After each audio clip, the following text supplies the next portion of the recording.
At ito na sila sa loob ng 5 buwan na pag-aalaga natin mga kabakyard.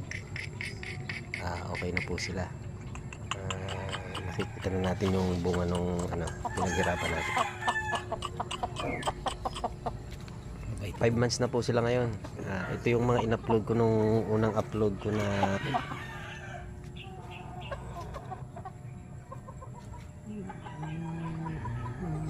sila yung ina-upload ko dati na mga sisiw dito sa Bacolod.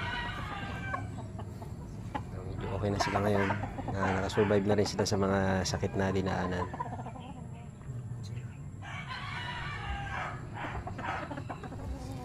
Thank you for watching po. Subscribe naman po, baka pwede makisuyo pagka dumaan yung video. Bago pa lang tayo nagko-content. Yung dati kong account nawala, na-delete.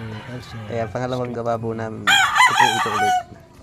Pakisupport po. Salamat.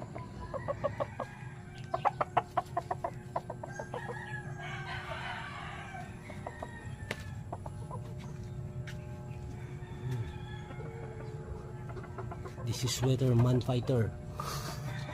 Just kidding.